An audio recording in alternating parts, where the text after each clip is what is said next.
नवरात्र का आज अंतिम दिन है। आज की देवी है सिद्धिदात्री, माँ सिद्धिदात्री। जब हम इस तरह से अष्ट औषधियों का सेवन करेंगे, शरीर को हितभुक मितभुक ऋतभुक आयुर्वेद के अनुसार चलाएंगे, जो स्वास्थ्य के लिए खाया जाता है वही खाया जाता है, जो स्वाद के लिए खाया जाता है वो तो केवल खाया ही जाता है। बस ध्यान रखना, अगर आपको स्वस्थ रहना है तो फिर आपने आयुर्वेद के अनुसार चलना होगा।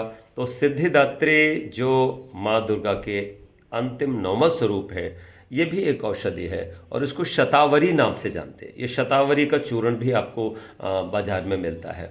इसका सेवन करने से बुद्धि, बल, वीर्य सब बढ़ता है। ये बहुत अच्छी औषधि है। ये भी जो है हमारे रक्त विकारों को जहाँ दूर करती है, वहीं हमारे वात पित्त जो है ना शोधनाशक और हृदय को बल देने वाली महा औषधि है।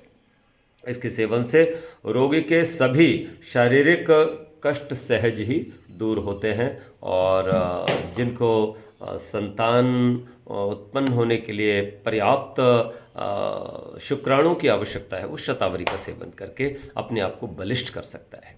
तो इस तरह से हमने इन 9 दिनों में 9 देवी स्वरूप की चर्चा की है।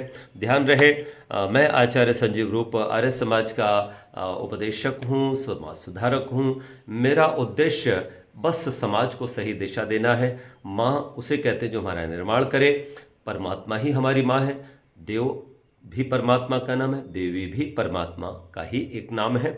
और इसी तरह से ध्यान रखना, ये जो शक्ति के दिन हैं वो यही बताते हैं कि हम सब 4 वर्णों वाले लोग, माँ दुर्गा के 8 भुजाएं हैं, तो 8 वर्णों की 8 भुजाओं की 4 वर्णों की यहाँ पर चर्चा है कि ब्राह्मण, क्षत्रिय, वैश्य और शूद्र सब 2-2 हाथ 8 हो जाएं, यानी 1 हो जाए।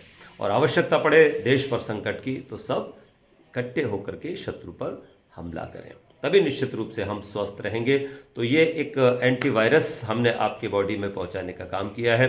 अर्थात जब आप इस तरह से अपने शरीर को ठीक रखेंगे तो निश्चित रूप से बाहर के जो रोगाणु हैं, वायरस, बैक्टीरिया हैं, वो आपके अंदर नहीं जाएंगे। इसलिए ज़रूरी है कि आप और हम सब आयुर्वेद के अनुसार बताई गई इन औषधियों का सेवन करें। तो बहुत बहुत पर्व की शुभकामनाएं।